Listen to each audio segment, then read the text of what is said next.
Hello everyone, आज हम लोग कुछ इंपॉर्टेंट क्वेश्चन डिस्कस करेंगे। क्वेश्चन इस तरह है। Question 1, fertilization. Fertilization outside the body is called. जब फर्टिलाइजेशन बॉडी से बाहर होता है तो उसे इन विट्रो कहा जाता है, इन विट्रो फर्टिलाइजेशन।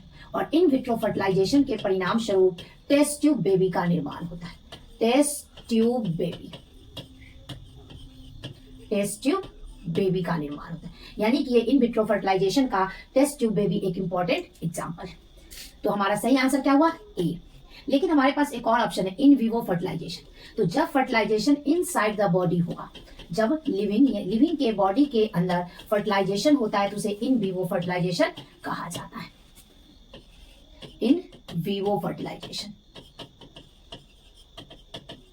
आगे next question, the method of directly injecting a sperm into ovum is. तो जब डायरेक्टली स्पर्म ओवम में इंजेक्ट किया जाता है तो उस प्रोसेस को कहते हैं ICSI. ICSI means, I means intra, इसका फुल फॉर्म हुआ intra cytoplasmic sperm injection. Sperm injection यह एक प्रकार का इन विट्रो प्रोसेस है जो लैब में होता है। इसके साथ कुछ और फुल फॉर्म है ET. ET means embryo transfer, embryo transfer. GIT GIFT, GIFT means G से गैमीट, आई से इंट्रा, एफ से fallopian tube,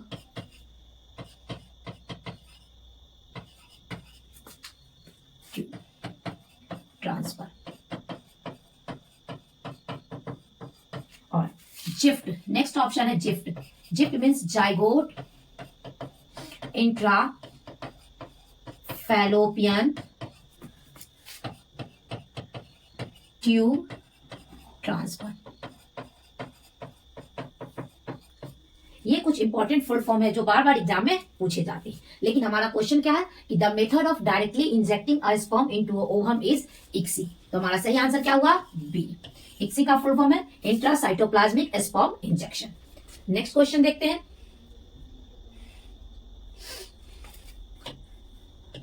third question, which of the following IUD is hormone releasing. First of all हम लोग जानेंगे कि IUD का full form क्या है।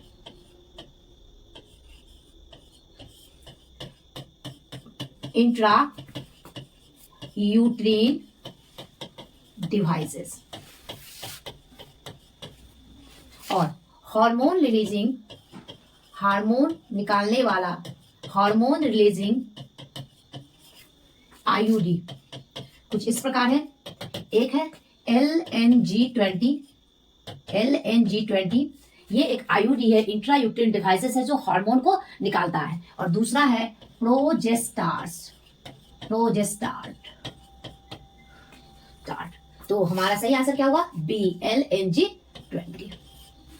Next question, a new contraceptive pill मतलब गर्भ निरोधक गोली which is non steroidal is referred as. तो ये है सहेली। सहेली एक कॉन्ट्रासेप्टिव पिल है जो सप्ताह में एक बार लिया जाता है और ये नॉन स्टेरॉयडल होता है, इसमें स्टेरॉयड नहीं मिलता है। तुम्हारा सही आंसर क्या हुआ? सी, सहेली।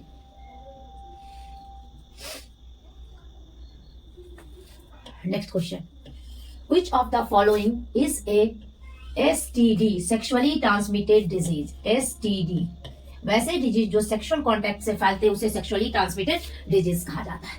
तो इसमें सिफिलिस एक सेक्सुअली ट्रांसमिटेड डिजीज है और ये डिजीज बैक्टीरिया के द्वारा होता है। सिफिलिस एक सेक्सुअली ट्रांसमिटेड डिजीज है, ये डिजीज बैक्टीरिया के द्वारा होता है और इसके पैथोजन है ट्रेपोनिमा पैलिडम। इसके पैथोजन है ट्रेपोनिमा पैलिडम और ये एक प्रकार का सेक्सुअली ट्रांसमिटेड डिजीज है। तो हमारा सही आंसर क्या हुआ? D. Next question, capacitation is a natural process occurs in. ये कैपेसिटेशन का प्रोसेस फीमेल रिप्रोडक्टिव ट्रैक्ट में होता है। तो हमारा सही आंसर क्या हुआ? बी।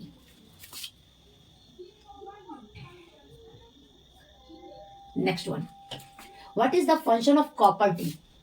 कॉपर टी, ये कॉपर टी क्या करता है? ये फर्टिलाइजेशन को रोकता है, यानी कि मेल गैमीट को, पहले फर्टिलाइजेशन क्या है? जब male gamete sperm, female gamete ovum जब आपस में फ्यूज करते हैं तो उस प्रोसेस को फर्टिलाइजेशन कहते हैं, और फर्टिलाइजेशन के बाद जाइगोट का निर्माण होता है।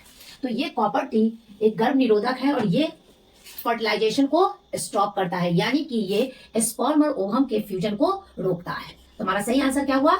सी, stop fertilization. Next question, population explosion. जब जनसंख्या विस्फोट होता है तो उसके परिणाम स्वरूप क्या होते हैं? फर्स्ट, इसके कारण क्या होता है? Reduction in income, reduction in land, reduction in minerals. ये तीनों चीज होते हैं पॉपुलेशन एक्सप्लोजन के कारण, यानी कि हमारा सही आंसर क्या हुआ? और सभी, डी हमारा सही आंसर।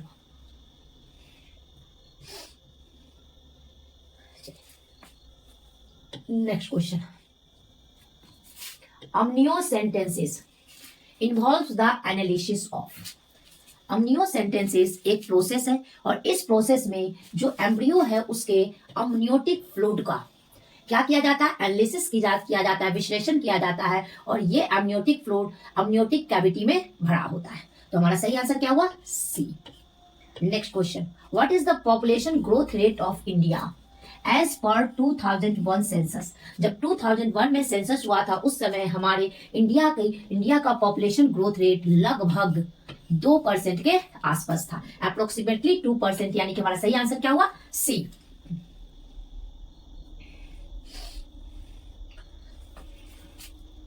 नेक्स्ट, अम्नियोसेंटेंसिस। पिछले क्वेश्चन में हम लोग देखे थे कि अम्नियोसेंटेंसिस का जो प्रोसेस है वो उसमें किसका एनालिसिस किया जाता है? अम्नियोटिक फ्लूइड का। और ये अम्नियोटिक फ्लूइड के अंदर क्या भरा? ये अम्नियोटिक फ्लूइड कहाँ भरा होता है? अम्नियोटिक कैविटी में। और जो एम्ब्रियो होता है वो इस फ्लूइड से क्या होता है? सराउंडेड होता है, घिरा होता है। तो क्वेश्चन है, अम्नियोसेंटेंसिस इज ए प्रोसेस टू, ये डिटरमाइन करता है, determine any heredity disease in the embryo. ये जो टेस्ट है ये किसी भी एम्ब्रियो में ये पता करता है कि उसमें कोई भी जेनेटिक हेरिडिटी डिजीज तो नहीं है जो मदर फादर से बच्चे में आ रहा है। तो हमारा सही आंसर क्या हुआ? B. Next question, copper T. Copper T prevent, ये किस चीज को रोकता है? कॉपर टी एक गर्भ निरोधक है और किस चीज को रोकता है? ये फर्टिलाइजेशन को रोकता है, यानी कि male gamete sperm female gamete ovum के फ्यूजन को रोकता है। और जब ये फर्टिलाइजेशन नहीं होगा तो जाइगोट का निर्माण भी नहीं होगा, और जाइगोट ही पहला सेल है जिससे हमारे जीवन की शुरुआत हुई है। तो कॉपर टी प्रिवेंट फर्टिलाइजेशन। तो हमारा सही आंसर क्या हुआ? B, fertilization. Next question, number of death during a limited time period and place for a particular population is known as. Number of death यानी कि मॉर्टिलिटी, इसे क्या कहा जाता है? मॉर्टिलिटी। हमारा सही आंसर क्या हुआ? बी। लेकिन हमारे पास एक और ऑप्शन है, नेटिलिटी। नेटिलिटी जब किसी भी सीमित समय में जितने भी बर्थ होते हैं, number of birth during a limited time period known as natality. और mortality, number of death during a limited time period and place for a particular population in known as mortality. Mortality को हम लोग D से represent करते हैं और नेटिलिटी को हम लोग बी से रिप्रेजेंट करते हैं। तुम्हारा सही आंसर क्या हुआ? B. Next question, the main reason for making copper T most effective, अत्यधिक प्रभावशाली and popular IUD intrauterine device, IUD in female. तो कॉपर टी का फंक्शन है, पहला ये फर्टिलाइजेशन को क्या करना? रोकना। दूसरा, increase phagocytosis of spermatozoa and sperm, किसके निकलने के कारण? कॉपर आयन के कारण। तीसरा है reduction in motility of sperm, ये स्पर्म यानी कि स्पर्मेटोजोआ के मोटिलिटी को क्या करता है? रिड्यूस करता है। तो हमारा सही आंसर क्या हुआ? और सभी। तो हमारा डी हमारा क्या हुआ? सही आंसर हुआ। लास्ट क्वेश्चन, ये बहुत इंपॉर्टेंट क्वेश्चन है, बार बार पूछे जाते हैं। मैच द फॉलोइंग, यहाँ है डिजीज और ये है कॉजेटिव एजेंट यानी कि पैथोजन। पहला है सिफिलिस। सिफिलिस एक ये सिफिलिस या HIV, हेपेटाइटिस बी और गोनोरिया, ये चार जो है वो STD यानी कि सेक्सुअली ट्रांसमिटेड डिजीज है। सेक्सुअली ट्रांसमिटेड डिजीज है, ट्रांसमिटेड डिजीज। ये डिजीज सेक्सुअल कांटेक्ट के द्वारा फैलता है। पहला है इसमें सिफिलिस। सिफिलिस एक सेक्सुअली ट्रांसमिटेड डिजीज है जो एक बैक्टीरिया है ट्रेपोनिमा पैलिडम।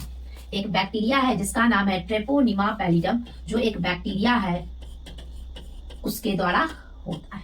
नेक्स्ट HIV, जो एड्स करता है, ये किस वायरस के कारण होता है? Human immunodeficiency virus. Hepatitis B, ये भी एक सेक्सुअली ट्रांसमिटेड डिजीज है जो हेपेटाइटिस बी वायरस के द्वारा होता है।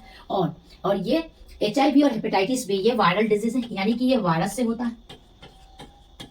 वायरल डिजीज HIV, एड्स ये भी वायरस से होता है। और गोनोरिया, ये भी एक STD सेक्सुअली ट्रांसमिटेड डिजीज है और ये एक बैक्टीरिया के द्वारा होता है। उस बैक्टीरिया का नाम है नीशेरिया गोनोरिया और ये एक बैक्टीरिया है।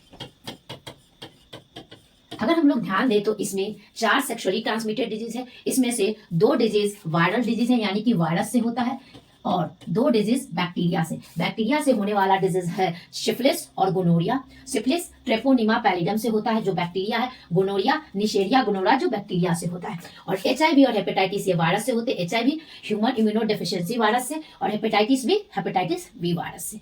तो ये थे आज का क्वेश्चन। आज के लिए इतना ही। Thank you.